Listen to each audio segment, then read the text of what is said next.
강화도 초지진에 접근하려고 했으나 조선 포대로부터 공격을 받았고 놀란 이노우에는 다시 운용으로 돌아가 다음날 초지진을 공격하여 포대를 불태우게 됩니다. 더욱이 22일에는 영종도로 남하하여 조선 군민 35명을 살해하고 16명에게 부상을 입혔으며 관아와 민가를 소각하고 크고 작은 대포 등의 무기류를 전리품으로 노획한 후 28일 나가사키로 귀향합니다. 총 50명가량의 사상자가 난 조선에 비해 일본군은 겨우 2명이 부상을 당한 정도였는데 그것도 상륙 도중에 뻘을 건너다가 발목을 삐끗해가지고 2명이 다친 거예요. 당시 일본은 근대식 화포로 무장했기 때문에 조선군은 속수무책으로 당했는데 오히려 일본은 적방어장으로 나오게 됩니다. 이 사건은 일본에서 땔감과 물, 식량을 구하기 위해서 상륙하려던 것뿐이었는데 조선 측에서 먼저 발포를 했기 때문에 우리는 응사한 거다. 이웃나라에 무작정 대포를 쏘아대다니 정말 너무하네 라면서 그냥 마실 물을 구하려고 초지진에 향하던 차에 불의의 공격을 받았다 라는 식으로 날조되었고 일본 정부는 운용호의 잘못을 인정하지 않고 조선 측의 잘못을 뒤집어 씌우려고 했던 겁니다. 그러더니 6개월 뒤 일본은 함대 6척을 거느리고 다시 강화도 해상에 나타나 대포로 위협했고 조선은 일본의 요구대로 통상조약에 임하였죠. 조약의 내용은 조선 땅에서 일본인들의 치외법권을 인정한다. 조선 정부는 일본 물품에 관세를 부과할 수 없다. 조선 땅에서 일본 화폐를 사용할 수 있다. 같은 것들이었습니다. 이것은 지난 20년 전 일본이 서양 열강으로부터 강요받았던 불평등 조약의 내용 그대로였습니다. 그리고 강화도 조약은 곧 자원의 수탈로 이어지게 되죠. 후진국일수록 화폐의 가치가 낮게 취급되기 마련인지라 조선의 화폐는 일본보다 훨씬 낮게 평가되었고 일본 상인들은 헐값으로 조선의 원자재들을 구입할 수 있어서 대량으로 쌀이 반출되었습니다. 조선에서 쌀 한 가마니에 6냥, 일본에서는 4엔 정도라고 했을 때 1엔을 3냥 3전 3푼으로 교환했기 때문에 일본 상인은 조선에서 4엔을 가지고 쌀 2가마니를 사갈 수 있었던 겁니다. 기근과 수탈, 상품 화폐 경제의 진전 등으로 인해 당장 현금이 부족한 빈농들은 쌀값이 싼 시기에 미국을 팔 수밖에 없었고 지주나 부농들은 지켜보고 있다가 쌀값이 비쌀 때 파는 게 가능했습니다. 일본 상인들은 조선인들을 폭력으로 위협하여 폭리를 취했고 흥정도 하지 않고 상품을 싼 가격으로 사간다거나 조악한 상품을 속여서 파는 등의 일은 일상적으로 일어났습니다. 따라서 폭력 사건이 빈번하게 일어났는데 치외법권으로 인해 조선은 일본인을 처벌할 수 없었고 일본 상인은 자국 법의 보호를 받으며 폭리를 취했습니다. 그러니 당연히 일본을 향한 민중들의 감정이 좋을 리가 없었죠. 이렇게 반일 감정이 커져가는 가운데 이모분란이 터지게 됩니다. 이 반란의 배경에는 민씨 정권에 대한 민중의 징후도 꽤 컸는데 사건의 발단은 군인에 대한 현물급여가 13개월이나 지체되었던 데 있었습니다. 1882년 7월 19일이 되어서야 수개월분의 미국이 지급되었는데 거기에는 쌀, 겨나, 썩은 쌀, 모래 등이 섞여 있었고 실제 지급액은 절반 정도밖에 되지 않았습니다. 그러자 병졸들은 여기에 분노하여 관리와 싸움을 벌였고 민겸호의 집으로 쳐들어갔으나 그가 집에 없음을 알고 집을 파괴하고 폭동을 일으키게 됩니다. 그 후 처벌을 면할 수 없게 된 이들은 대원군에게 구원을 요청하기 위해 사저인 운현궁으로 향하게 되죠. 그리고 그의 지시에 따라 일본 공사관을 불태우고 친식군대인 별기군의 교관을 포함해 일본 순사 13명을 살해합니다. 그렇게 창덕궁까지 쳐들어가 집이 부서지는 와중에도 부재 중이었던 민겸호와 경기도관찰사 김보현을 살해하고 민비까지 살해하려 했으나 민비는 궁녀로 위장하여 탈출하게 됩니다. 그러자 사태의 심각성을 느낀 고종은 지금부터 크고 작은 공무는 대원군이 결정하도록 명한다라고 전교를 내려 대원군에게 정권을 위임하게 되죠. 그리고 이렇게 조선의 강화도 조약을 체결하고 이모군란이 일어날 당시 일본은 주변 영토 확장에 박차를 가하고 있었으니 1875년 러시아와 북방 영토 교환 협정인 상트페테르부르크 조약을 맺게 된 겁니다. 앞으로 사할린은 러시아가, 쿠릴 열도는 일본이 차지한다라는 조약이었고 또 이듬해인 1876년에는 오가사와라 제도까지 차지하게 됩니다. 이때 미국과 영국에서 적극적인 반대 의사를 밝히지 않았기 때문에 일본은 본토에서 1000km 이상 떨어진 열대의 군도까지 몽땅 다 차지할 수 있었죠.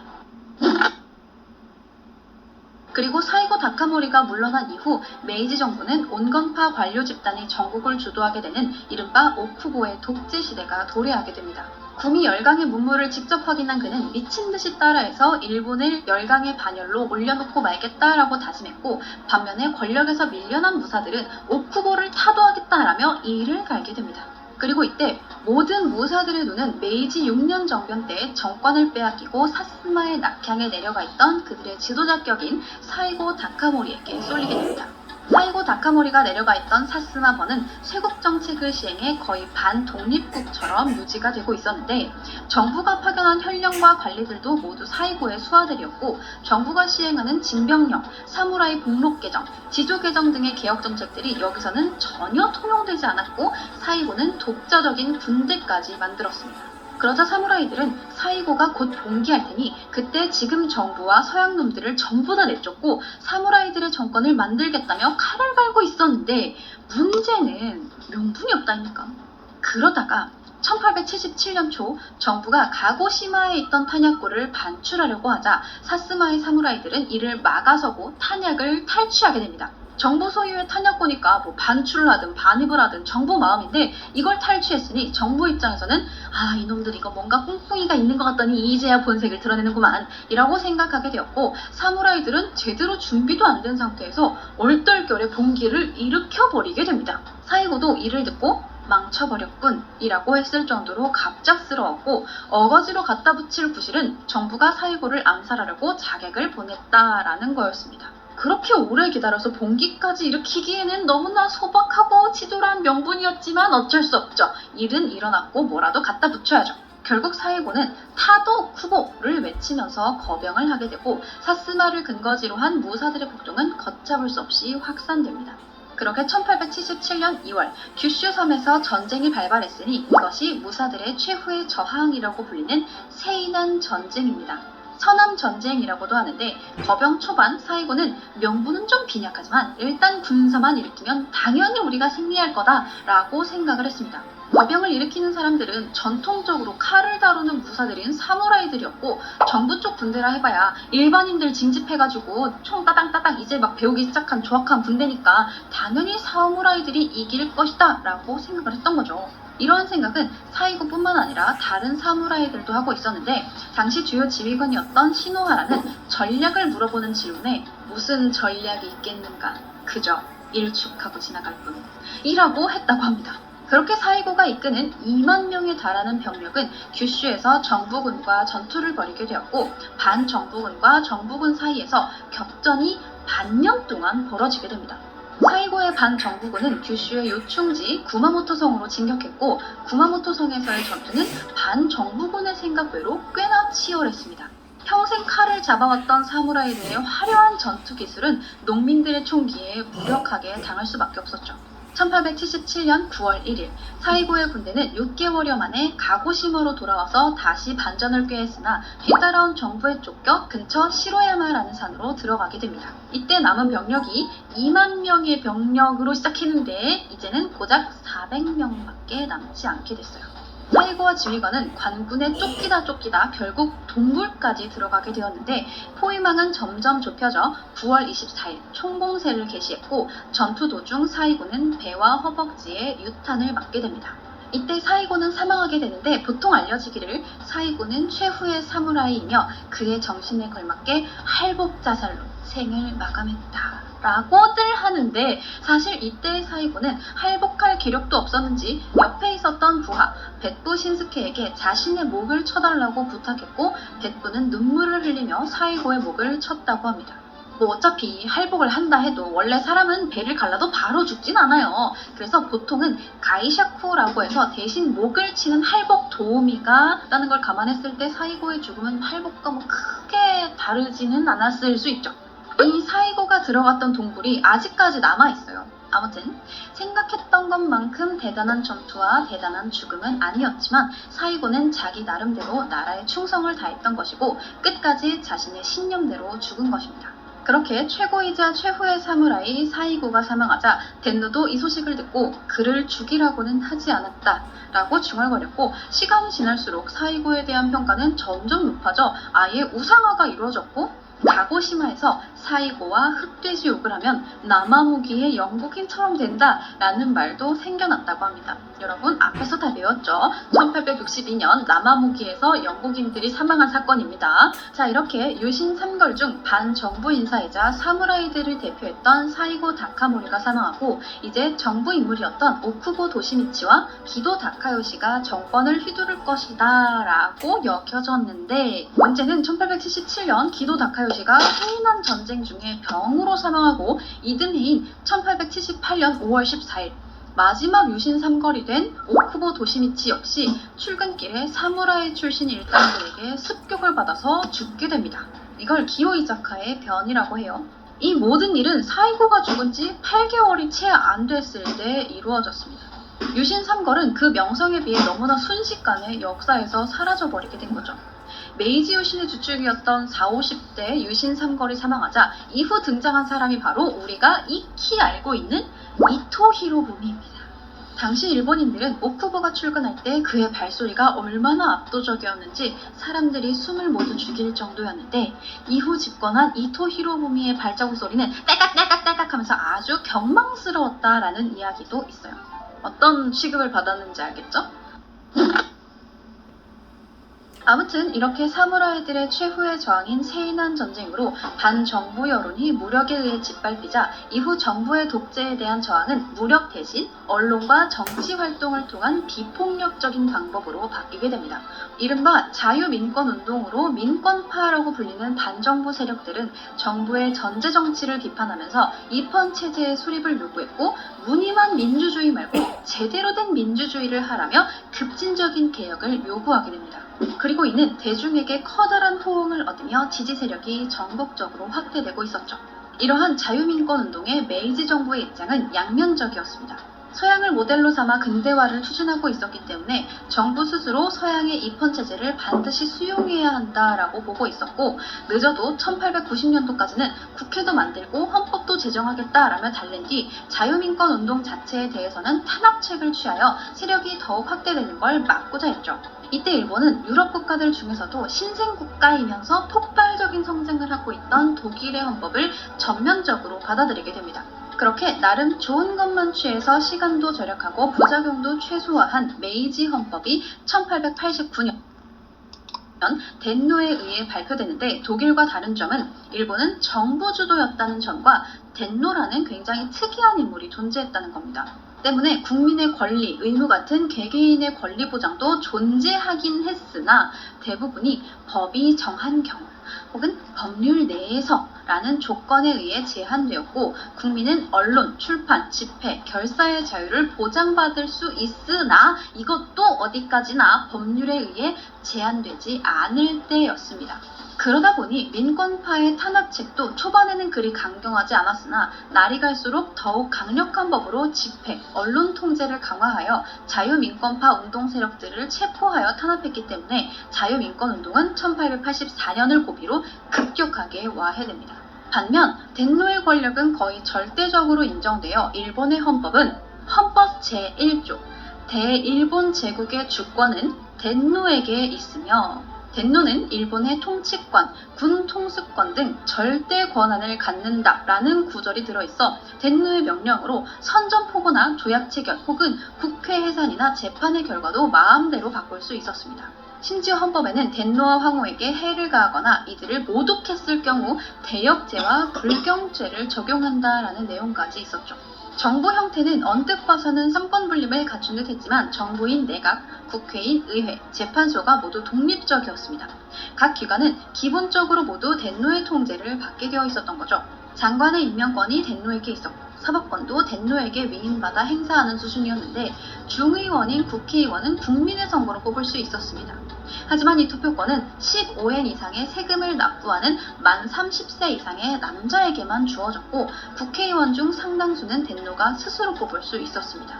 그럼에도 메이지 헌법의 제정은 나름대로 의미 있는 출발이었어요. 제한적이라고는 하지만 언론, 출판, 집결, 결사 자유의 기본권을 헌법으로 보장한 경우는 아시아 어느 나라에서도 시도하지 못한 일이었습니다.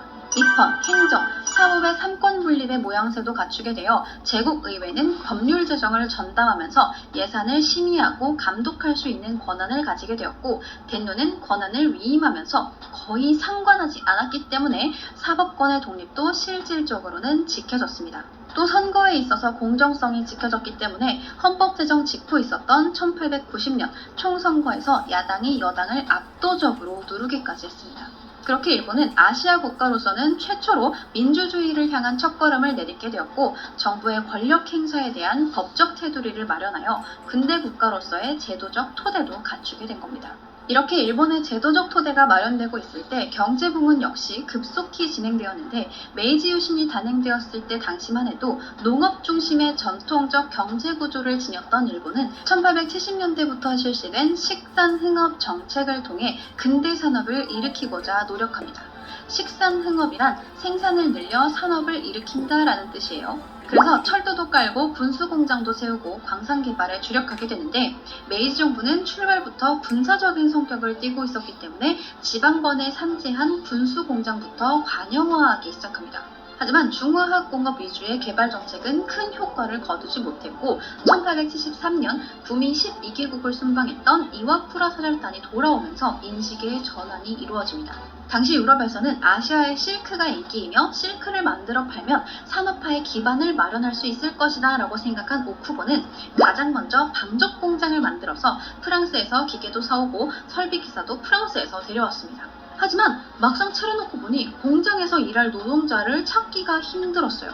당시 일본은 너무 급격한 변화를 겪다 보니까 민중이 이걸 따라가지 못해서 현대 문물에 대한 다양한 미신들이 존재했는데, 그중 하나가 바로 시끄럽게 돌아가는 기계가 사람의 영혼을 빼앗는다라는 것이었습니다. 이러한 미신이 널리 퍼지게 되자 공장에서 일할 노동자를 찾기가 힘들었고, 정부는 국민의 두려움을 없애기 위해 정부 고관의 딸을 공장의 여공으로 취직시키기도 했고, 덕분에 공장의 여공은 서양식 기계를 다룰 줄 아는 개화여성으로 인식되어서 이후 인력 수급에 크게 일조하게 되었고, 일본의 방정물은 최초로 국제시장에서 경쟁을 갖춘 일본의 상품으로 성장하게 됩니다. 다만 일본의 개혁은 정부 주도의 위로부터의 개혁이었기 때문에 공장도 정부가 만들어야 되고 노동자들도 정부가 직접 끌어들여야 했기 때문에 정부는 많은 돈과 수많은 노동자들을 필요로 했습니다. 그런데 이때 일본의 새로운 조세 정책이 재정 수입 증대와 공장으로의 인력 수급에 커다란 효과를 발휘하게 됩니다. 어떻게 했을까요? 어떻게 이 두 가지를 모두 해결하게 됐을까요? 일본은 메이지 유신을 단행하면서 곡물 수확량에 비례해 거두어들였던 세금 정책을 땅값에 비례해서 징수하는 방식으로 바꾸었고, 그렇게 정부는 해마다 세금을 올렸습니다. 자, 그런데 세금이 높아지면 국가 재정에는 도움이 될 수 있지만 농민들이 몰락하게 된다는 단점이 있죠. 자, 그런데 농촌에서 농민들이 몰락하면 어디로 갈까요? 괴나리 보찜 싸들고 도시로 일자리 찾아서 오겠죠. 그리고 그런 예상은 크게 적중하여 영세 농민들은 세금 압박을 이기지 못하고 지주에게 땅을 처분하여 소장농이 되거나 실업자가 되어 공장의 값싼 임금의 노동자로 활용됩니다. 일본의 경제개혁은 세인한 전쟁 이후 구시대 무사들이 대거 몰락하면서 관료 주도의 정권이 본격화되자 비로소 박차를 가할 수 있게 됩니다. 이때 일본의 주요 수출품은 비단의 원료라 할 수 있는 생사였는데, 누에고치에서 뽑은 섬유 가닥을 기계로 대량 생산하는 방식이었기 때문에 손으로만 하는 단순 노동인지라 생사 공장의 노동자들은 10대에서 20대 여성이 주류였습니다. 이들의 상당수는 모내기가 시작되는 5월에 고향에 갔다가 모내기가 끝나면 다시 공장으로 돌아오곤 했어요. 이러한 생사가 1910년대까지 일본 전체 수출액의 3분의 1을 차지하고 있었고, 일본의 산업혁명은 여성이 일본인 것이라는 말이 있을 정도였습니다. 하지만 공장의 환경은 열악하기 그지없었죠. 하루에 16시간씩 일해야 했고 휴일은 한 달에 이틀뿐이었습니다. 실내 작업도 힘들고 위험했는데 누에고치를 찔 때 생기는 증기 때문에 여공들 중 상당수가 폐결핵으로 사망했고 증기에 중독된 이들도 허다했습니다. 이렇게 여성들이 주로 생사공장의 여공으로 일한 반면 남성들은 탄광에서 석탄을 캐는 광부가 됐는데 탄광 작업 환경 역시 열악하기는 마찬가지여서 수백 미터까지 파고 들어간 갱도에는 뜨거운 열과 석탄가루로 가득해 제대로 숨쉬기조차 힘들었고 열악한 작업 환경으로 사망, 부상사고가 잇따랐습니다. 하지만 이러한 과정으로 일본의 산업은 비약적으로 성장할 수 있었고 1880년대 후반부터 메이지 정부는 정부가 육성한 공장을 하나씩 민간에 팔아넘길 수 있게 됐습니다. 이는 독일의 성장 방식을 따라한 것이기도 해요. 시작은 정부가 하지만 성장은 민간 기업이 하도록 맡긴 겁니다. 그리고 이때 싼 값에 공장을 인수한 세력은 웅번의 도래시기부터 사스마, 조슈 등을 후원했던 미쓰이, 미쓰비시 같은 거상들이었습니다. 정부는 싼 값에 공장을 넘기는 특혜를 베푼 만큼 이들 기업에게 막대한 정치 자금을 후원받을 수 있게 된 거죠. 결국 민간 기업을 성장시키는 데는 정경유착이 깔려 있었던 겁니다. 당시 공장을 인수한 미쓰이, 미쓰비시 등은 1930년대부터 러일 전쟁 이후 배상금을 받지 못해 경기가 기울어 도산하는 기업들 사이에서 군수품을 생산하는 중화공업회사로 전환하더니 전쟁 후에는 일본을 대표하는 굴지의 재벌로 성장하게 됩니다. 그렇게 개항 이후 30년이 지난 1880년대가 되어서야 일본은 비로소 산업혁명을 추진할 수 있었고 산업의 힘은 곧 군사력으로 표출됩니다. 하지만 이러한 사실을 청나라와 조선은 전혀 모르고 있었죠. 저 지겨운 모조리다. 도대체 어떻게 없애야 되지? 라미실 원스 단 한 번의 사용으로. 한편 19세기 중엽, 일본의 개항으로 일본의 지식인들이 눈을 떴던 것처럼 19세기 후반, 조선의 개항으로 조선의 지식인들도 눈을 뜨고 있었습니다. 그 대표적인 인물이 김옥균이었고 그는 일본이 이룬 근대화 과정 성과에 감탄하면서 이를 조선의 개혁 모델로 삼고자 했습니다. 조선의 독립개화를 위해 청나라와의 종속관계를 끝내고 새롭게 일본과 손을 잡아야 한다라고 주장했던 거죠. 하지만 조선의 정권을 쥐고 있었던 민씨 정권은 중국과의 전통적인 사대 외교만을 중시하고 있었습니다. 때문에 19세기 후반 조선의 정국은 친일 쪽인 개화파와 친청 쪽인 민씨 정권 간의 격렬한 대립이 있을 수밖에 없었고 1884년 청불전쟁이 터져 조선에 주둔하고 있었던 청나라 병사들 절반가량이 철수하게 되자 개화파 세력들은 기회를 놓칠세라 후쿠자와의 지원을 받아서 쿠데타를 감행하며 민씨 정권을 축출하게 됩니다. 그들의 거사는 순간 성공하는 듯 했으나 청나라의 급한 수습과 혹시나 조선이 자주적인 근대화를 할까 걱정했던 일본의 비협조적인 자세로 개화파들의 개혁은 3일 천하로 끝나고 맙니다. 조선의 개화 지식인들을 꼬셔서 민씨 정권을 축출하게 하여 일본의 입지를 강화하려 했으나 갑신정변이 실패로 끝나자 일본은 청나라와 청일 양측 모두 조선에서 물러난다라는 텐진 조약을 맺으면서 한 발 물러나게 됩니다. 하지만 이후 청불전쟁에서 청이 패배하자 일본은 태도를 바꾸어 아시아에서 일본이 가장 우수하기 때문에 조선과 청나라 침략은 정당하다라는 논리를 펴며 아시아 침략을 주장합니다. 이후 일본은 만주와 조선의 지배권을 두고 러시아와 전쟁을 벌였고 1904년 러일 전쟁으로 일본이 승리하자 서양 열강들은 이제 일본과 경쟁 구도가 아닌 거래를 하는 방향으로 태도를 바꾸게 되어서 가스라테프트 협정과 2차 영일동맹, 포츠머스 조약 등을 맺습니다. 미국과 영국, 러시아가 일본의 한반도 지배를 인정하게 된 거죠. 그러자 일본은 1905년 즉시 을사조약을 맺었고 그렇게 조선은 일본의 식민지가 됩니다. 자, 조선은 왜 일본의 식민지가 되었을까 3부작이 이렇게 마무리가 되었습니다. 생각보다 오래 걸렸지만 꾸준히 기다리고 지켜봐 주신 분들 감사하고 자, 그럼 오늘 컨텐츠는 여기까지.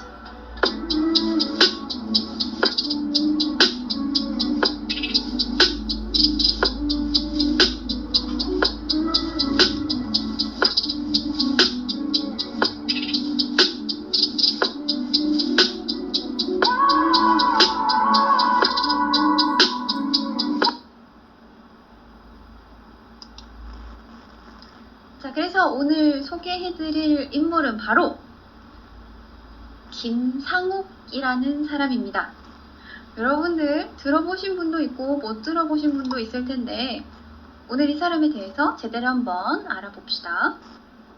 오늘의 주인공 김상옥은 1890년 1월 5일 동대문 토제동에서 아버지 김귀현과 어머니 김정순 사이에 4남매 중 둘째로 태어납니다. 워낙 집안 형편이 어려워서 밥조차 제대로 먹지 못했고 끼니라고 챙기는 게 메밀찌꺼기랑 엿 만들 때 엿물을 짜고 남은 그 찌꺼기인 엿밥을 섞어 만든 주먹밥으로 근근히 연명할 정도였어요. 정말 엄청나게 힘든 가정 형편을 가지고 있었던 거죠. 자, 때문에 그는 8세 때부터 공장 직공으로 일을 해야 했고 14세 때에는 대장간에서 말 발굽, 제조 직공 등으로 생계를 도와야 했던 아주 가난한 집안의 소년으로 성장하게 됩니다.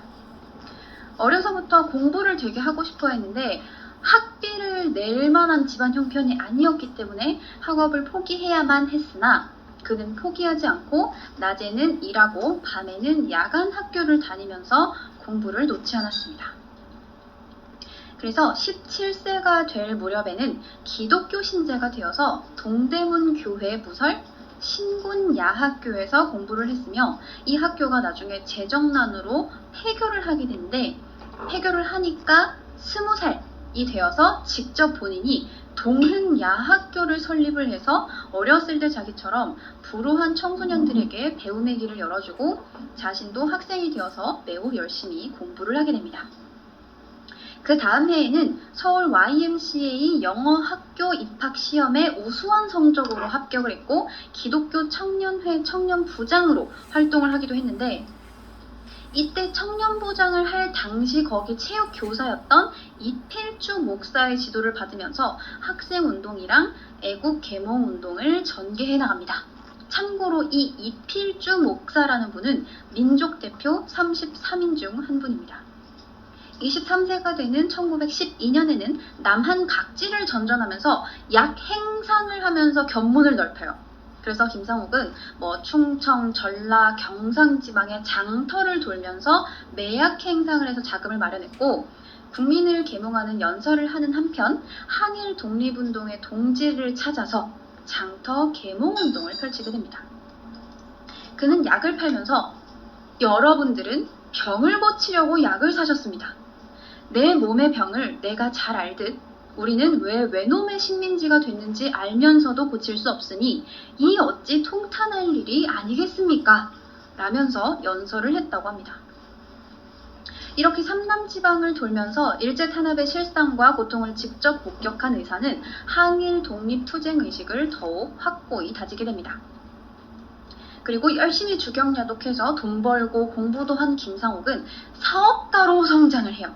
그래서 동대문 바로 옆에다가 영덕 철물상회를 설립을 하고 국민 계몽을 위한 서점도 함께 옵니다. 특히 이 영덕 철물상에서 가장 많이 팔릴 물건은 특이하게도 모자였어요. 당시 모자의 대부분은 원래 일본에서 수입해서 파는 상황이었거든요. 근데 이것에 비판적인 생각을 가졌던 김상옥은 일본 물건을 배척하고 자국의 물건을 소비하는 물산 장려운동을 적극적으로 시작했으며 특히 일본의 단발령 이후에 짧게 잘린 머리를 가리기 위해 필요해진 모자를 제작했고 그렇게 말총 모자를 창안에 생산하고 이를 널리 보급하게 됩니다.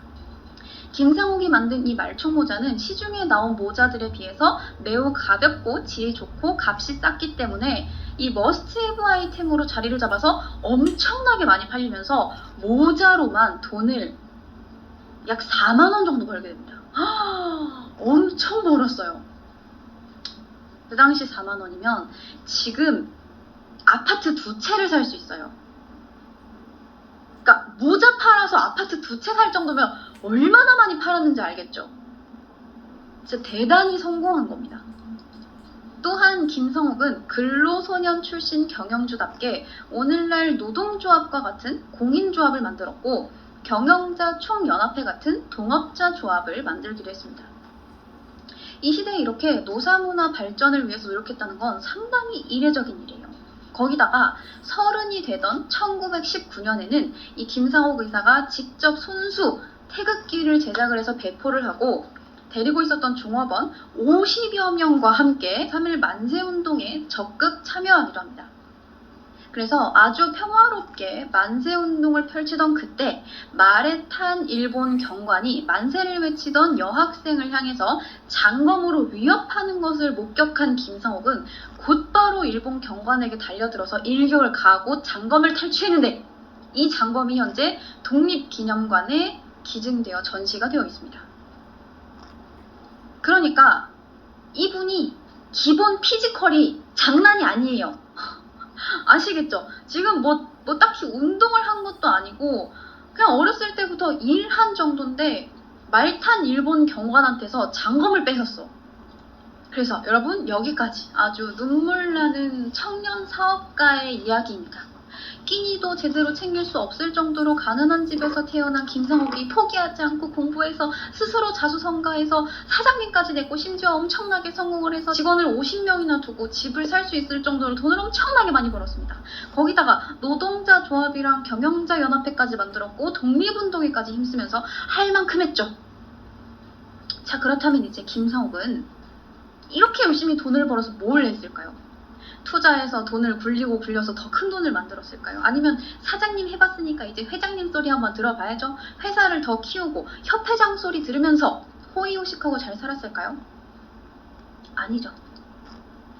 그는 이미 이전에도 1913년에 경상도에서 의병동지를 만나 광복단을 결성한 적이 있고 1916년 5월에는 친일 민족 반역자 수명을 총살하고 조선 헌병대 분소를 습격하는 등 의열투쟁을 한 적이 있어요.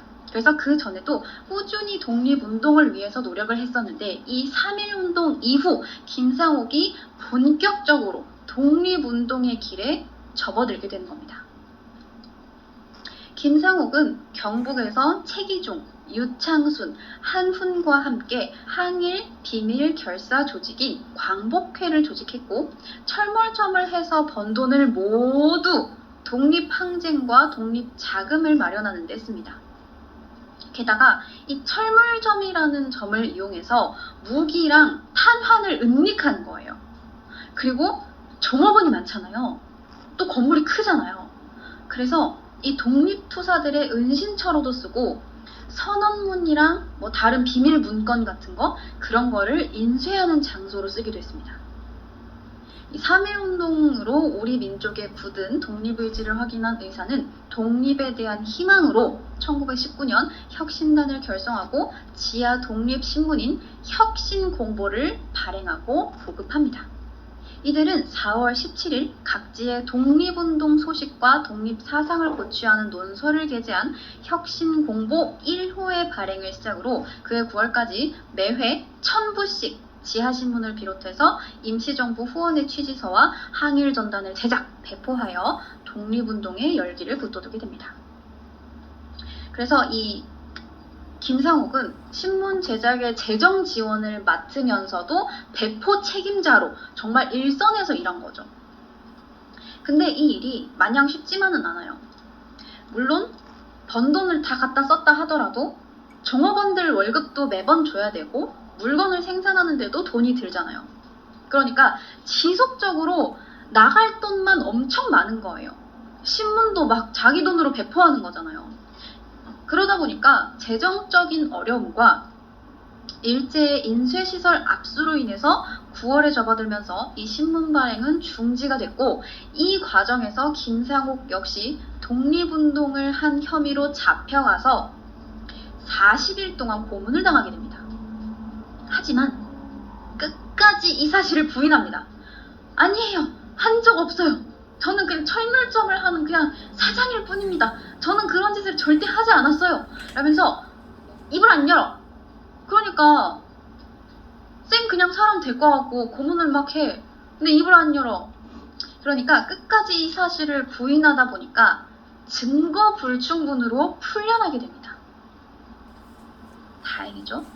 근데 석방된 이후에도 이 혁신공보 재발행에 나섰으나 모든 준비는 끝났다. 땀에 젖은 7주. 어려움을 겪게 됩니다. 그래서 이 이후로 김상옥은 평화적인 독립운동이 갖는 한계를 절감하고 이제 무력투쟁을 하기 위해서 구상을 하게 됩니다. 이렇게 평화롭게 신문이나 찍어내서는 독립이 안 되겠다라고 느낀 거예요. 그리고 그때 때마침 1920년 1월 초순 중국 만주 소재 독립군 단체인 북로군정서에서 파견이 된 김동순을 만나서 무력투쟁의 구체적인 방안을 협의하게 되고 그의 결심이 점점 더 굳어져 갑니다. 그리고 이윽고 1920년 4월 김동순, 윤익준, 서대순과 함께 무장 의열투쟁을 지향하는 비밀결사인 암살단을 조직을 하고 동시에 전국 각지에 독립활동지부를 설치를 하고 북로군정서에 전달할 군자금을 모집하게 됩니다. 자, 그리고 별도의 의열투쟁을 계획을 해서 북로군정서에서 제공받은 권총으로 북한산에서 사격이랑 유격훈련을 하면서 때를 기다리는 거예요. 산에 올라가가지고 막 돌 갖다 놓고 총 쏘는 거야. 근데 이때 연습을 할 때 김상옥 의사의 사격 명중률이 얼마인 줄 아세요? 90%가 넘어요. 이 당시 권총이잖아. 심지어 독립군에서 가지고 온 그런 되게 열악한 권총일 거 아니에요.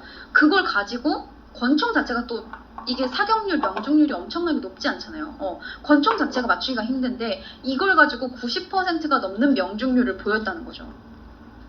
진짜 대단한 겁니다.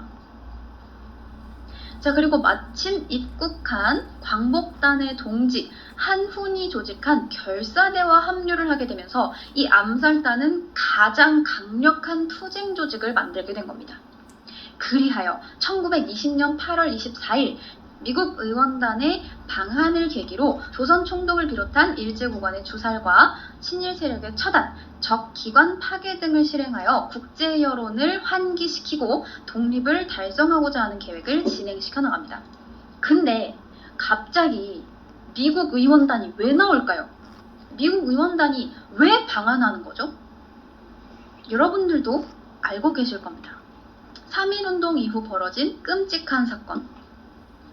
1919년 4월 15일 조선군 사령관의 묵인 아래 육군 군경이 제암리에서 기독교인과 천도교인 30여 명을 교회당 안에다가 몰아넣고 문을 잠근 뒤에 집중 사격을 퍼붓고 거기서도 살아남은 사람을 다 죽이기 위해서 불을 질러버립니다. 거기서 끝내지 않죠. 그리고 인근 마을 30여 채 역시 전부 다 불태우고 학살하는 제암리 학살 사건을 저지르게 되죠. 하지만 이를 미국 선교사 스코필드가 보고 이걸 사진으로 남겨서 미국에서 여론화합니다. 때문에 미국에서 진상조사단을 조직해 1920년 8월 서울로 방한하게 된 거죠. 그래서 김상옥이 이 미국 의원단이 서울에 오는 걸 기회로 해서 조선을 핍박하는 일본 놈들을 다 쏴 죽인 다음에 왜 죽였어? 그럼 우리나라가 지금 핍박을 받고 있어요. 이런 식으로 여론화를 하려고 했던 거예요. 이게 기회였던 거예요. 다른 나라에 우리나라 소식을 알릴 수 있을 만한 기회였던 거야. 그래서 총독 이하 고관 처단 시가전을 계획해서 한훈의 결사대와 거사를 준비합니다. 자, 그런데 거사 하루 전인 8월 23일 어디선가 정보가 새어나왔어요. 그래서 같이 계획했던 한훈과 김동순 등이 체포가 되었고 김상옥은 경찰에 대한 정보를 미리 알려준 동지 덕분에 겨우겨우 추적을 피해서 은신을 했다가 나중에 자금 지원에 힘입어 그해 10월 중국 상해로 망명을 떠나게 됩니다. 중국까지 가서 얼마나 고생이 많겠어요 라고 생각을 하는데 생각해보세요. 중국 상해입니다. 상해 뭐가 있죠? 임시정부가 있어요. 임시정부에 관여를 하기 시작합니다. 그러면서 의열단 활동에도 적극 참여를 하게 돼요. 이때 김원봉을 만난 겁니다. 창설된 건 1919년 역시 3.1운동을 보고 크게 감동해서 11월 만주 길림에서 약산 김원봉 선생이 조직한 항일 무장 독립단체입니다. 서로군정서, 북로군정서, 대한독립군이 부대의 개념이면 의열단은 비밀결사 형태의 무장 독립단체였던 거예요. 원래 김구 선생보다 훨씬 더 몸값이 높았어요. 일본 분들 사이에서 김원봉 잡으면 인생이 피는 거야. 현상금 1위예요. 김구 선생을 제치고 현상금 1위. 근데 우리나라에 안 알려진 이유는 북으로 갔기 때문에 안 알려졌습니다. 우리나라에서 이제 가르치는 내용은 대체로 이제 남쪽에서 유명한 우리나라에 있었던 사람들만을 좀 조명하는 게 많아서 대체로 의열단에서 활동한 분들을 우리나라에서 잘 몰라요. 어쨌든 그래서 이 단체는 특성상 늘 최전선에서 활동을 했고 말 그대로 정말 맹렬하게 싸웁니다. 때문에 이 의열단 단원들은 늘 자유롭게 생활하고 머리를 손질했으며 멋진 옷을 차려입고 사진을 찍곤 했어요. 언제 죽을지 모르니까 그게 마지막 영정사진이 될 수도 있다는 생각 때문입니다. 너무 슬프죠? 그래서 이 의열단에는 목표가 있어요. 7가살 5파괴. 정확한 목표가 있어.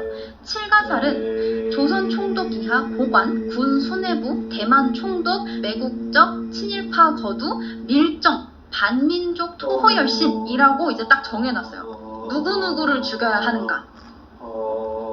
근데 그 중에서도 반민족 토호열신은 반민족 행위를 하는 사람을 찾아가요. 근데 죽이지 않아요. 죽이는 대신 너 친일 행동하면서 돈 많이 벌었지. 돈 내놔. 우리 독립군 자금으로 써야 되니까. 죽이진 않을게, 돈 내놔. 이렇게 하는 거예요. 그래도 같은 한 민족이잖아요. 근데 그 사람들을 찾아다니면서 계속 다 죽이면 같은 민족을 죽인다는 그런 죄책감도 들 테고 여론도 안 좋아지잖아요.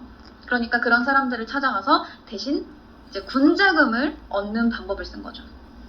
그리고 5파괴가 있어요. 파괴해야 할 5가지. 조선 총독부, 동양척식 주식회사, 매일신보사, 각 경찰서, 기타 외적 중요기관. 이런 식으로. 그래서 이러한 의열단의 무장 독립 투쟁 단체에 김상옥이 합류한 겁니다. 그래서 상해 망명 시절에 임시정부를 해치려는 사람들을 제압하는 일이 있었어요.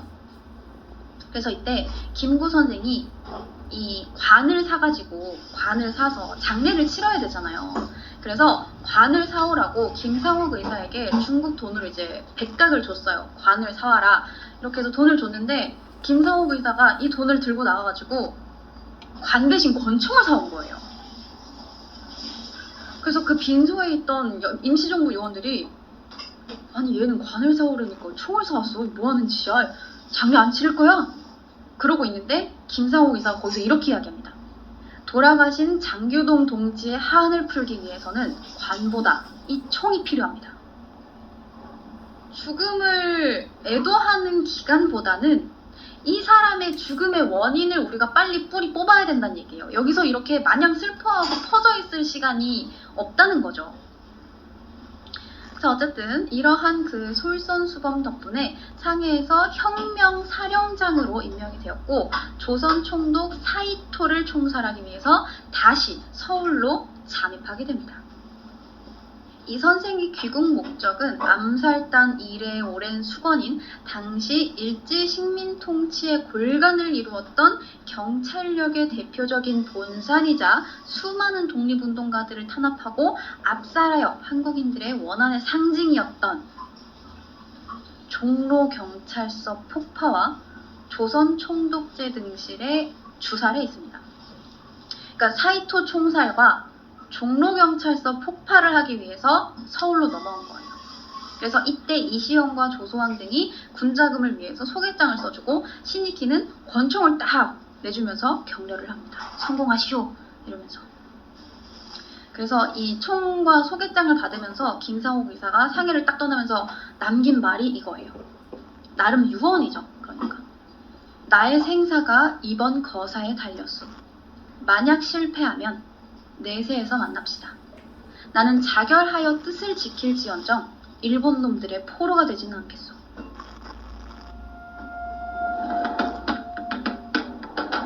서울특별시 강남구 영동대로 김상옥 의사는 청년투사 안홍안과 1922년 11월 말 함께 트렁크식 나무 상자에다가 권총 4정이랑 탄환 800발 그리고 항일 문서 등을 숨긴 채로 일생일대의 계획을 품고 상해를 출발해서 12월 1일 서울로 돌아오게 됩니다. 물론 이 과정이 쉽진 않았어요. 이걸 넘어와야 되니까 철교를 건너고 막 압록강을 건너고 이렇게 와야 되잖아. 그래서 철교를 지키는 경비병들을 딱 만났을 때 아 여기 있어 그러면서 빡 한 대 때려.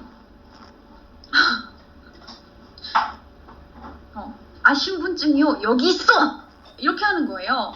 그래서 경비병들을 때려 눕히고 신의주 건물 세관에 이르러서 권총으로 보초 머리를 딱 때려서 실신을 시키고 밤을 타서 압록강을 건너오는 겁니다.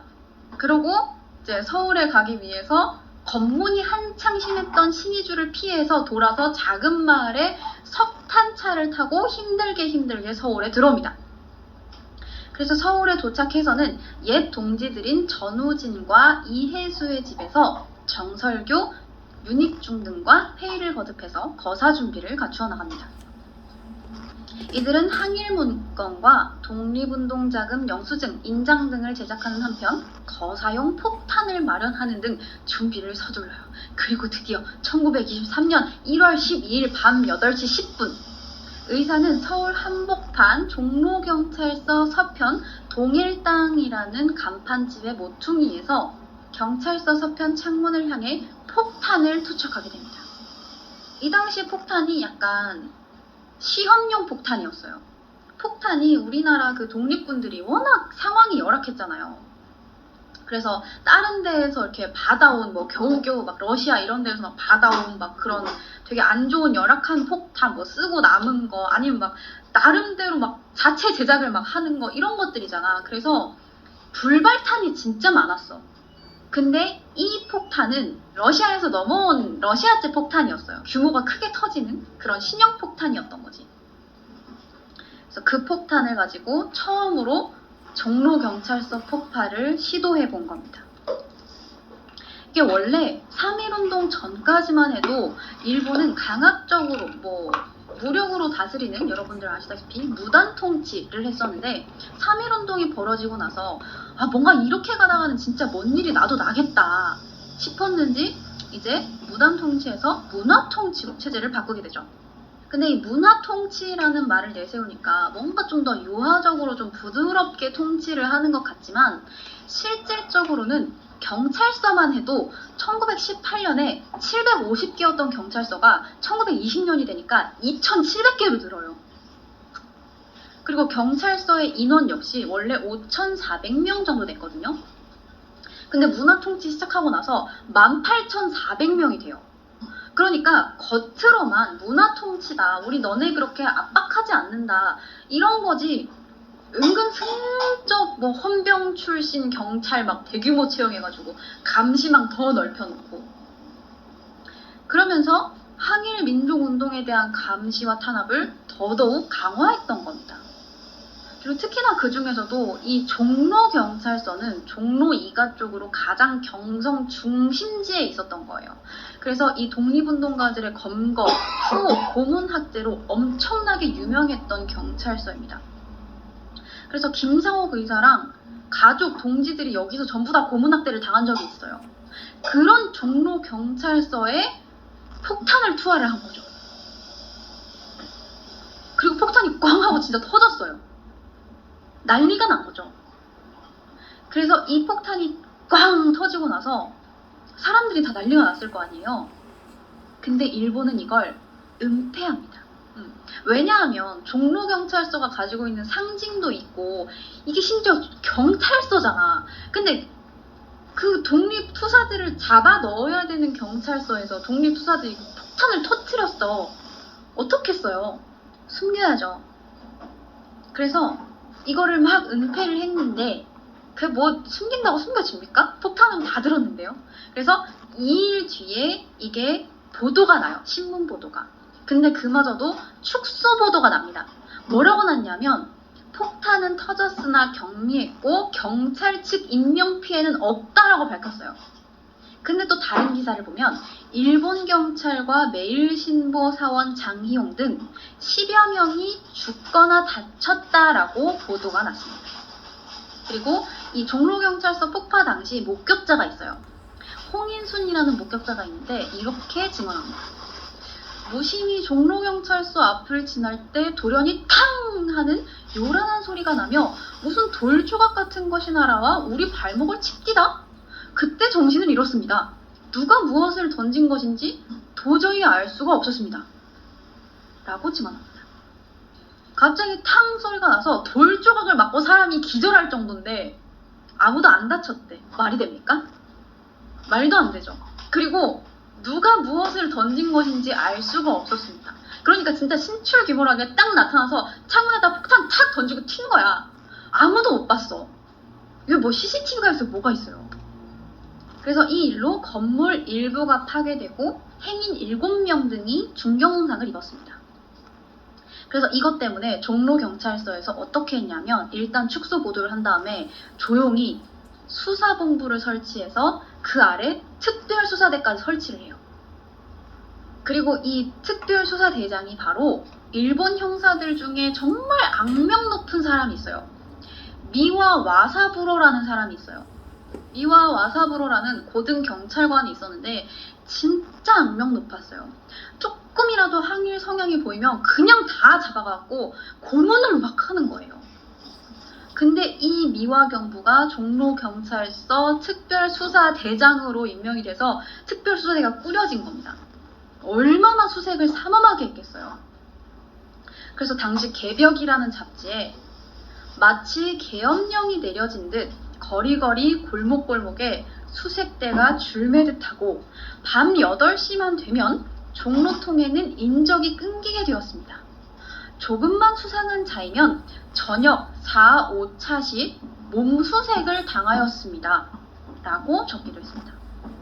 그러니까 진짜 밤만 되면 아무도 거리에 안 돌아다니는 거예요. 잡혀갈까봐. 그리고 진짜 조금이라도 뭔가 이상한 차림을 하잖아? 모자를 쓰고 다녀. 그럼 잡혀가. 너 이 새끼 이거 항일운동하는 놈 아니야? 이래가지고 몸수색을 막 벗겨갖고 다 하는 거예요. 근데 이렇게나 골목마다 수색대를 풀고 몸수색을 해도 제대로 된 증언이나 물증이 없는 거야. 그러자 이 일제가 고민을 하다가 용의자 목록을 이렇게 만드는데 용의자가 누군지 알아요? 당시 독립운동가들 쫙 다. 그러니까 거기 활동했던 모든 독립운동가들을 전부 다 용의선상에 갖다 놓고 다 수색을 한 거예요. 자, 근데 그러다가 결정적인 단서를 찾게 됩니다. 뭐냐면 폭탄이 터졌다는 거예요. 그래서 수사망을 좁히면서 이거 의열단 중에 한 명이 폭탄을 투척한 것 같다라는 신증을 굳혀갑니다. 왜냐하면 그전에도 폭탄 투척 사건은 있었지만 뭐 부산, 밀양 등지에서 있었던 거고 크게 성공하지 못했어요. 그리고 이러한 폭탄 투척을 했던 게 다 의열단이었기 때문에 이놈들이 폭탄 투척하는데 아주 상습범들이야. 의열단 중 한 명일 거야 라면서 수사망을 점점 좁혀갑니다. 그리고 진짜 이 의열단의 폭탄 투척을 감시하다가 실제로 잡은 적도 있어요. 때는 김상옥 의사가 종로경찰서 폭탄 투척에 성공한 지 2달 뒤인 1923년 3월 의열단원들이 경성에서 대거 체포됩니다. 싹 다 잡아들였는데 숙소에서 폭탄이 36개가 발견이 되고 권총만 5정이 발견이 된 거예요. 그래서 이게 진짜로 터졌으면 일본에 크게 타격을 줄 수 있을 정도의 양이었던 거예요. 그래서 이거를 원래 단둥에서 신의주 거쳐가지고 경성까지 다 갖고 왔는데 경성에서 잡힌 거란 말이에요. 그래서 그와 함께 폭탄을 운반하던 유석현, 황호, 김시현 등 의열단원 18명이 체포가 됩니다. 이렇게나 크게 한 번에 일망타진 당한 이유는 아마 일본 경찰서 쪽에서 의열단원 쪽에 심은 밀정 때문이 아닌가라는 추정이 됩니다. 그곳에서 함께 잡혔던 김재진이라는 자가 밀고 한 걸로 추정이 돼요. 자, 근데 여기서 주목해야 되는 사람은 김재진이 아니라 황옥이라는 사람입니다. 이 사람이 의열단의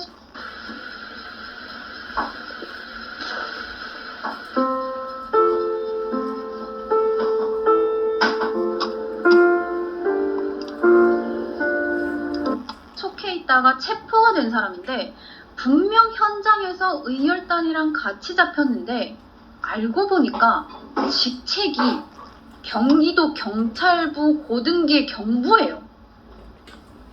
그래서 이 일이 곧 일본 재판에 회부가 되고 그곳에서 황옥은 이렇게 진술합니다. 저는 일본 경찰 관리로 임무를 완수하기 위해 정말 노력했습니다. 성공하면 경시까지 시켜줄 거라고 굳게 믿고 시킨 대로 밀정을 한 것일 뿐입니다. 눈물까지 막 글썽거리면서 저는 억울합니다 라고 호소를 합니다. 근데 일각에서는 자기가 그렇게 밀고 한 게 아니라 김재진이 밀고 한 거잖아. 그리고 끝까지 의열단이랑 같이 있다가 같이 잡힌 거잖아. 그러면 친일파로 위장한 원래 의열단원이 아니었을까라는 주장이 제기됩니다. 즉 일본 경찰이라 위에서 경시시켜준다는 말에 밀정으로 의열단에 들어갔으나 사실 알고 보니 의열단 스파이 역할을 하던 경찰인 척 하던 진짜 의열단이라는 거지. 이중 스파이다 라는 이야기죠. 실제로 황옥은 의열단이 폭탄 반입을 할 때 아주 적극적으로 협조를 했었고 김재진의 밀고로 사건이 발각되자 현장에서 의열단원들을 도주시키려고 했었습니다. 그리고 김상옥이 기억하시나요? 1920년 8월에 암살단 활동할 때 일본 경찰의 예비검속을 동지가 미리 알려줬다고 했었잖아요. 그거 알려준 게 황옥이에요. 게다가 의열단을 잡았을 때 그가 속해 있었던 경기도 경찰부에서는 그의 경찰직을 박탈했어요. 오히려 경시가 되었어야 되는데 경찰직을 박탈했어. 그리고 의열단이랑 같이 징역형을 받습니다.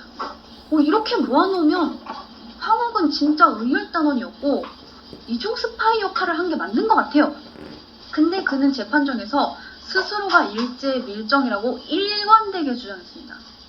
게다가 경기도 경찰부장 시로가미 유키치가 황옥은 자신의 재가를 받아 명령을 받고 작전에 따라 의열단에서 활동한 스파이가 맞다. 이렇게 이야기를 해요. 그리고 일본 정부에서 경기도 경찰부 쪽으로 경력금이 내려왔어요. 그리고 경성까지 다 들고 들어와서 잡힌 건 이거는 도운 게 아니라 의열단을 한 번에 일망타진하기 위한 황옥의 계략이며 김재진이 그렇게 밀고만 하고 흔적도 없이 사라진 게 뭔가 좀 이상하다라는 거죠. 일부러 그런 거다.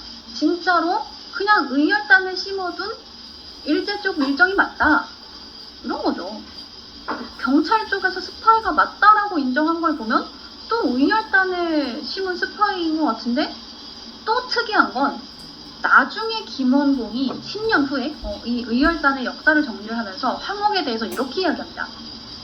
경기도 경찰부 고등부 경부이나 과거 의열단으로서 활동했으며 불행히 관원에 체포된 자. 일본 경찰도 스파이가 맞다라고 인정을 했는데 의열단에서 또 의열단이 맞대. 뭐가 맞죠?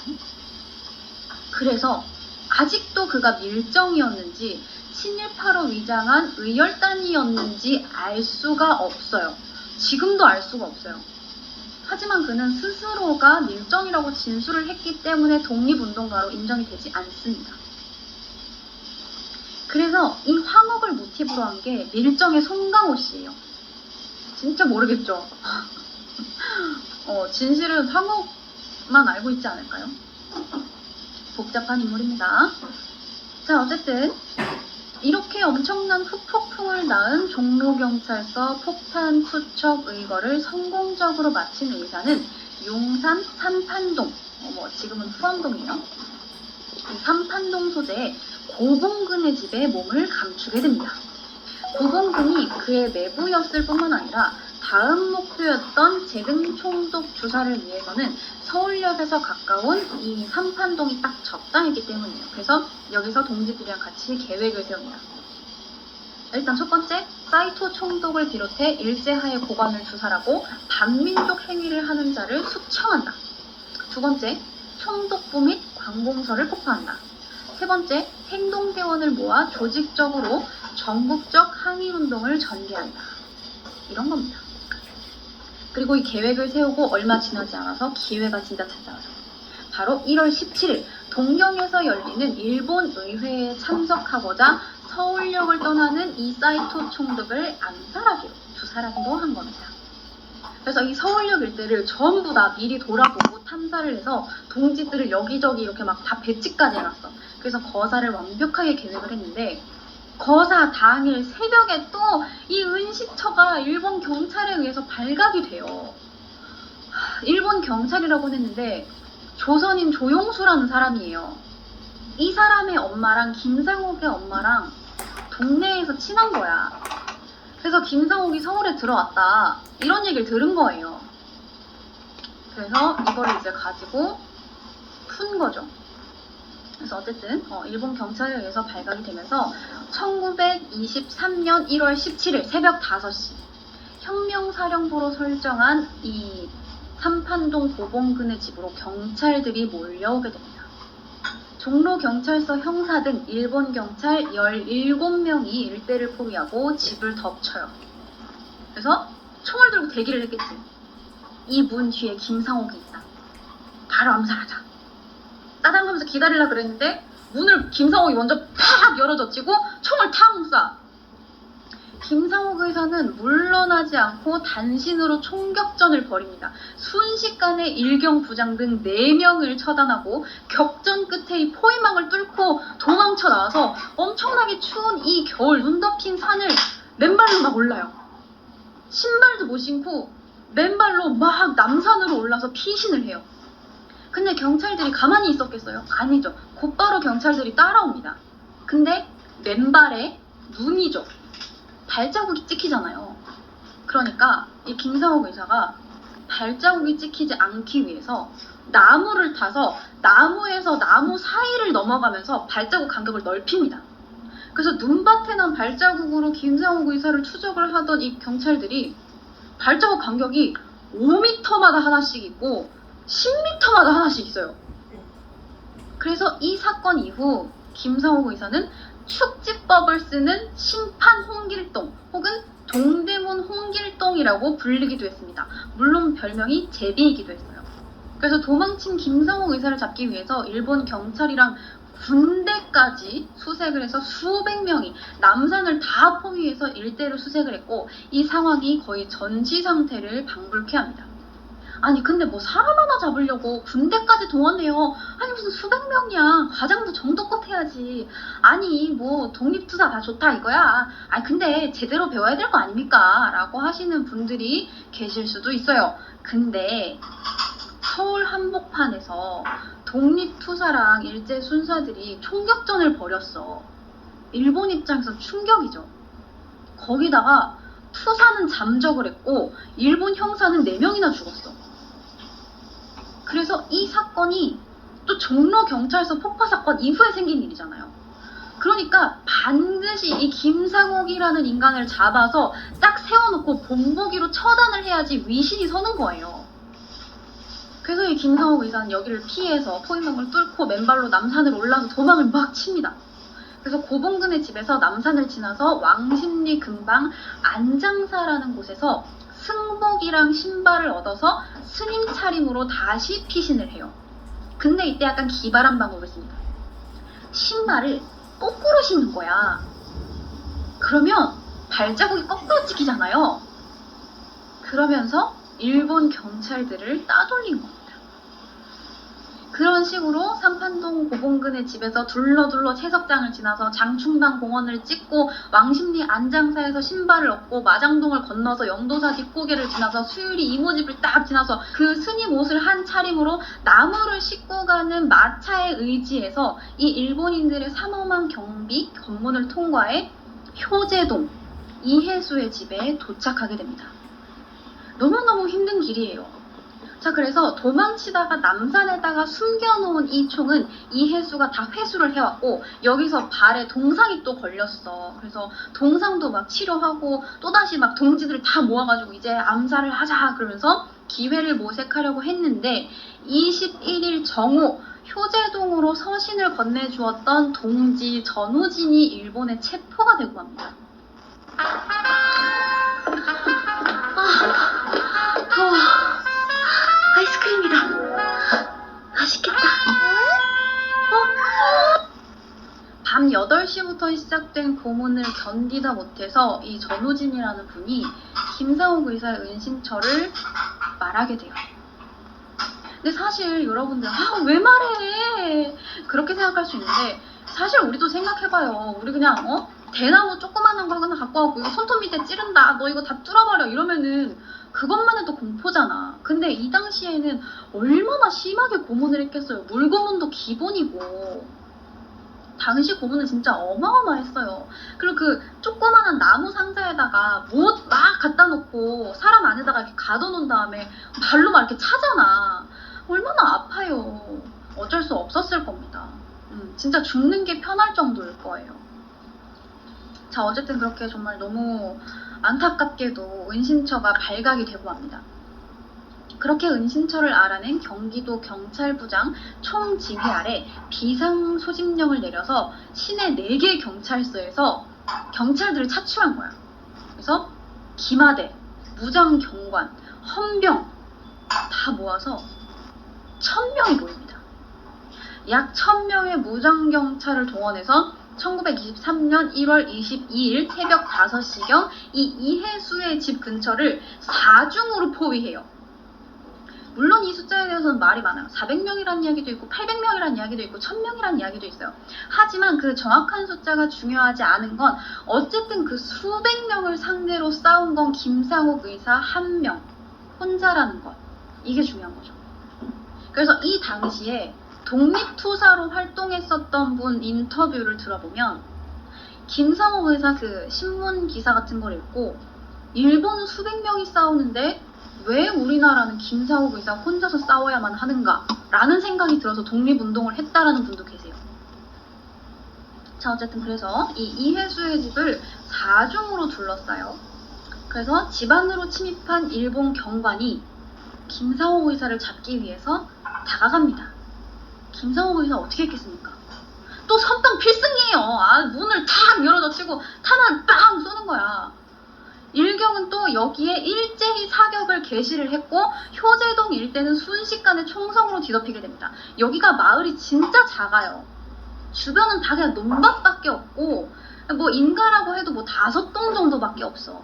그래서 의사는 이러한 상황 속에서 혼자 딱 권총 2개를 양손에 들고 인가 5채의 가옥 지붕을 넘나들면서 막 권총이랑 장총으로 무장한 그 수백 명 일경 사이에서 3시간 넘게 혈전을 펼칩니다. 막 총을 쏘는 거야. 그러고서 막 지붕 날아다니면서 막 권총 막 쌍권총 막 이렇게 쏘고 그러다가 이제 좀 이제 자기가 힘들잖아요. 자기도 이제 총도 좀 어느 정도 맞았을 테고 안 맞았어도 비껴 나갔을 거 아니야. 그러니까 이 김상욱 의사가 총을 쏘다가 힘드니까 옆집에 들어가서 이렇게 이야기합니다. 나 이불 좀 주시오. 이불 주면 그것을 쓰고 탄환을 피해 몇 명 더 쏘아 죽이고 죽을 터이니. 그러니까 이 말은 몇 명 더 쏘아 죽이겠다에서 끝나는 게 아니잖아요. 몇 명 더 쏘아 죽이고 죽을 터이니. 그러니까 이미 자기는 죽을 걸 예상하고 싸우는 거예요. 근데 옆집 주인이 겁에 질려서 이불을 안 줬어요. 이거에 대해서 또 여러분들 또 비난하면 안 돼요. 이 당시에 막 나는 아무 죄도 없는데 이불 뒤집어 쓰고 갑자기 막 총성이 들리니까 그냥 이불 쓰고 달달달 떨고 있는 거예요. 그냥 집안에서.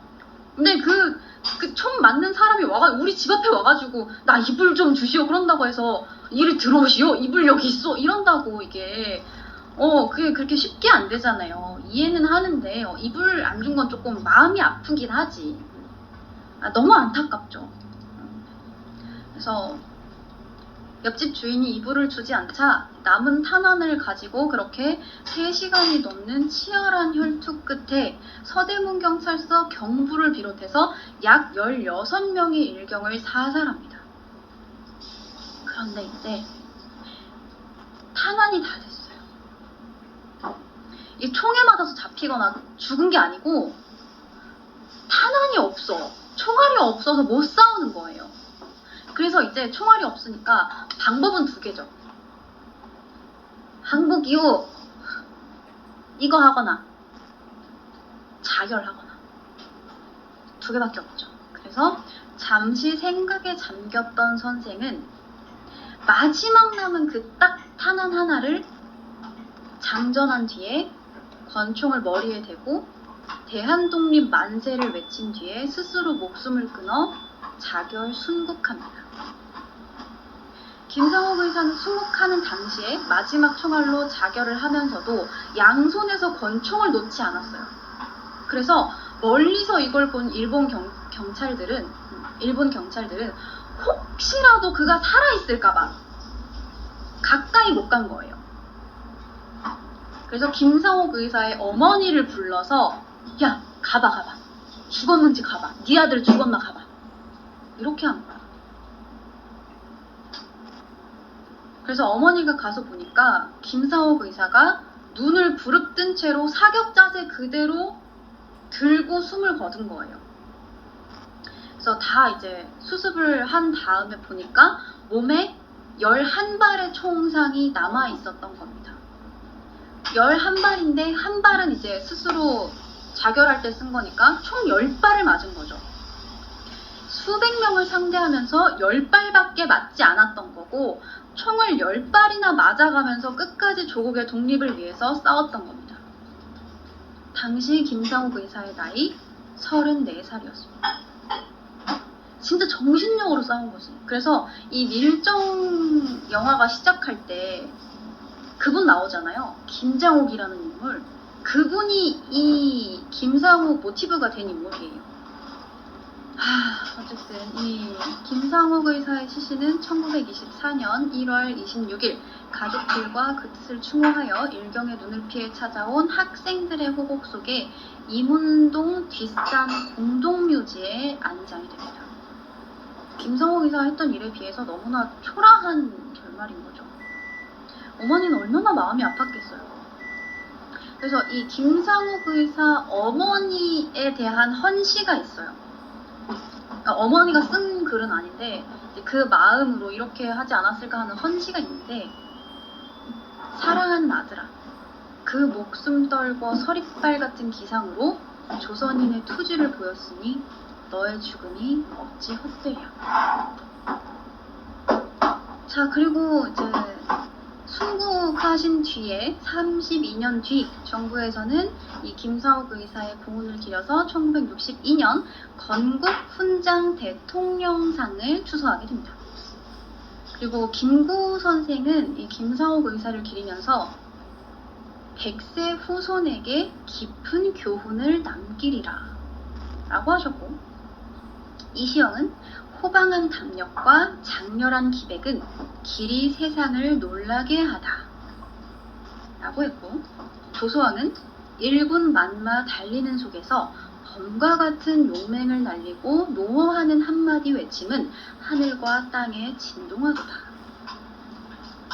그러니까 진짜 대단한 사람이었던 거예요. 이 세상 전투력이 아닌 거야. 그러니까 이거를 우리가 후세에 계속 알아야 됐는데 우린 모르고 있었던 거죠. 진짜 전설인데 알아야 되는.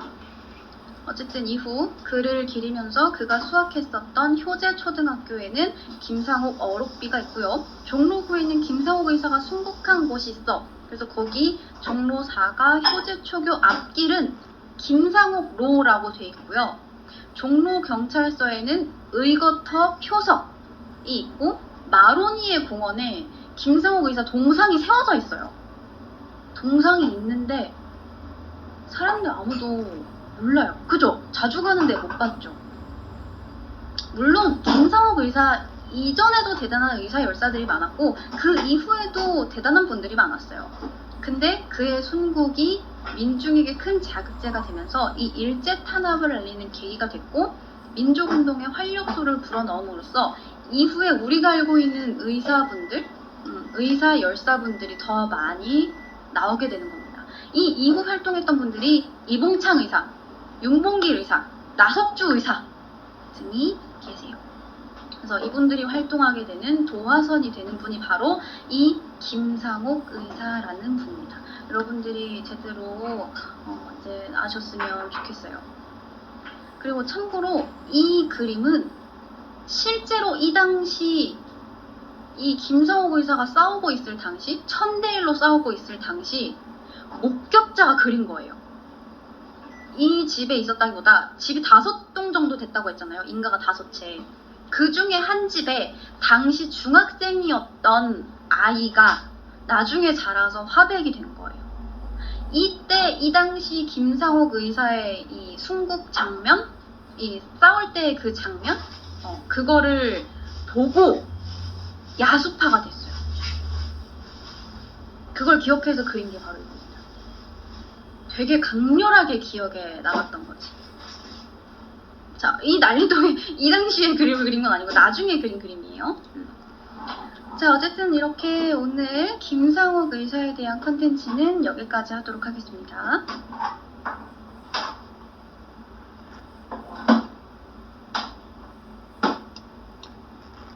임플란트 하셨나요? 잇몸질환 원인균 제거, 염증 개선 효과와 치주질환 예방까지 뽑고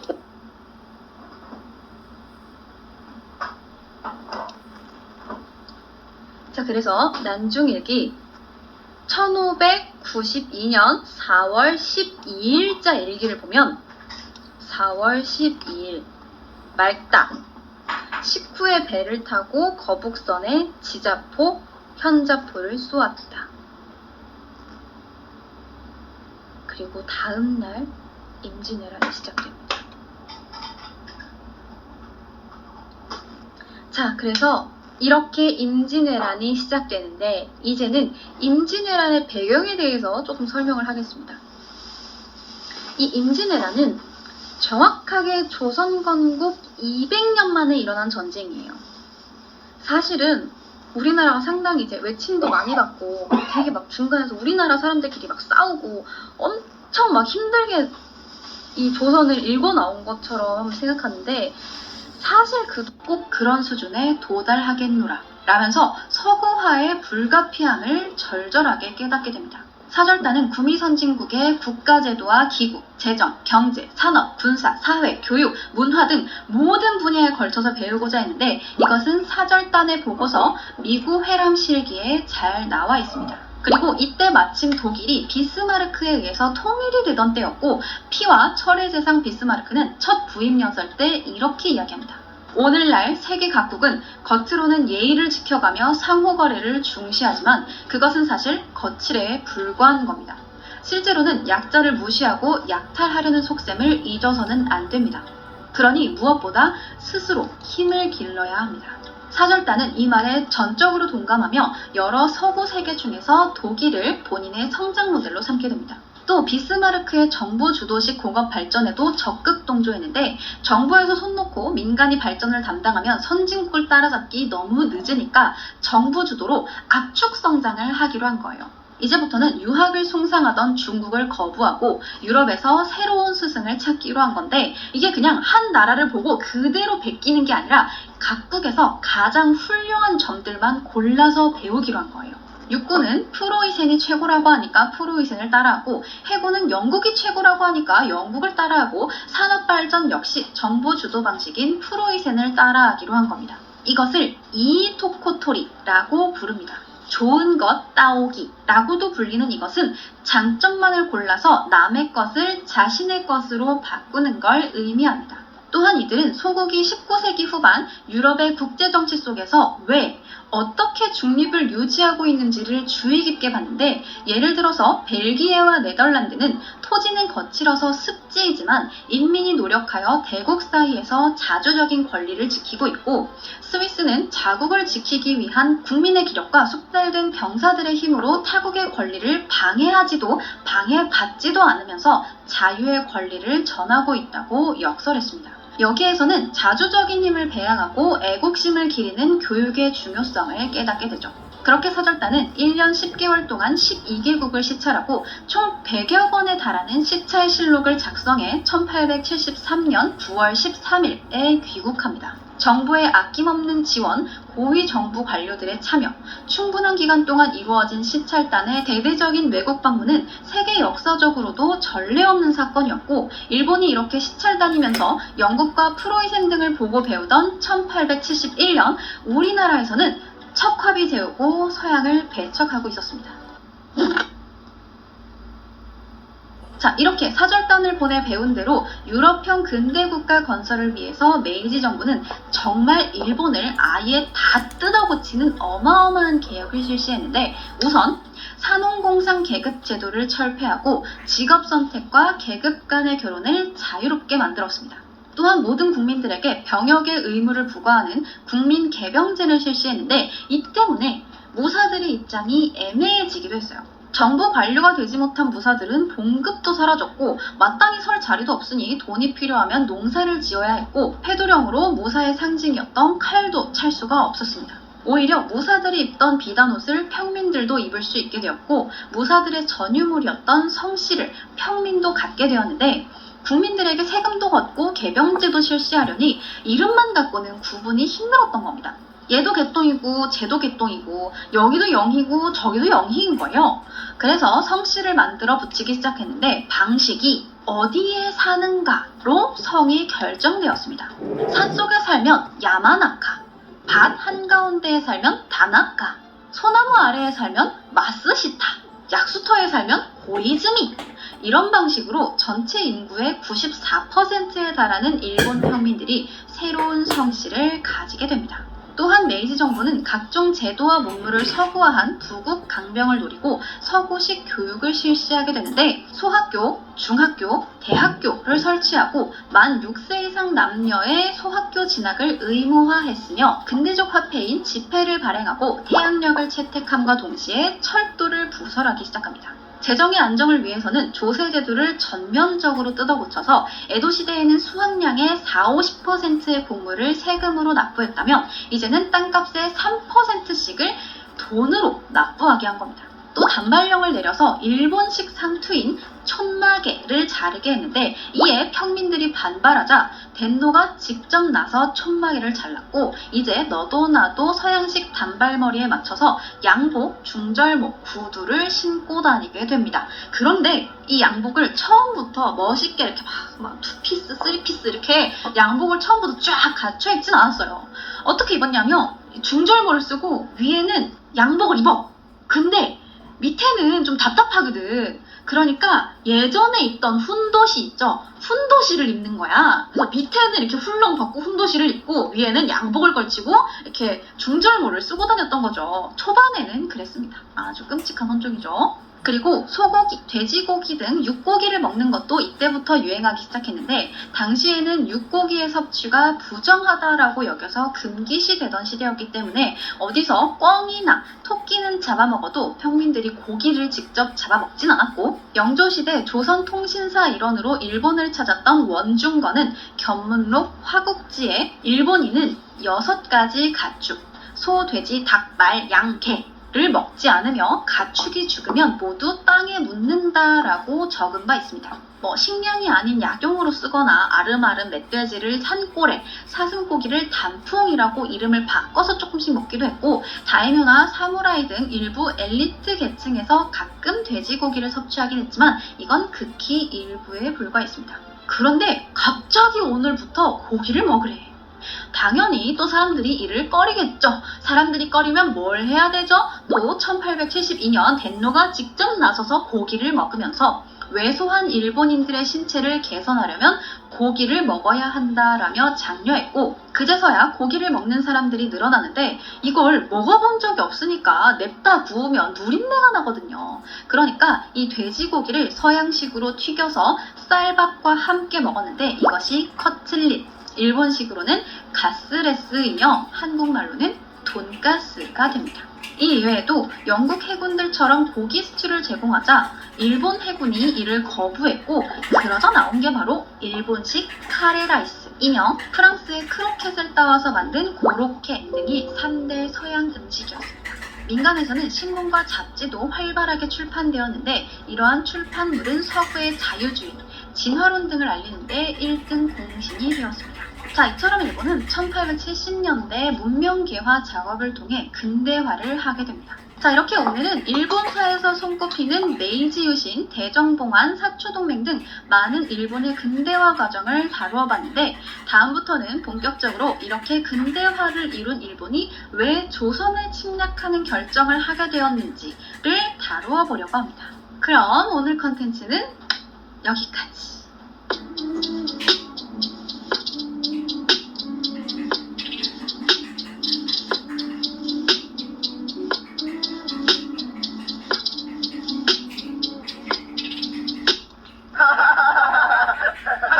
하지 말자!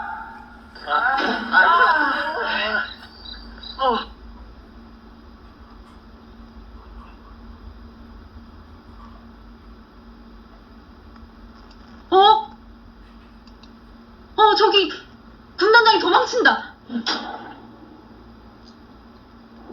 오늘은 한국사 최악의 전투라고 일컬어지는 9월 임진왜란 중 최악의 전투라고 일컬어지는 현대 전투를 알아볼 겁니다.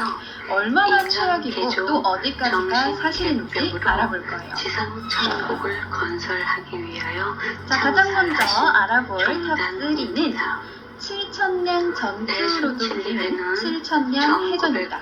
여러분들이 존경하는 이순신 장군의 활약이 빛을 발할 수 있게 초석을 깔아준 원균의 전투가 바로 7천량 해전입니다. 1596년 9월 임진왜란 중 일본은 명나라와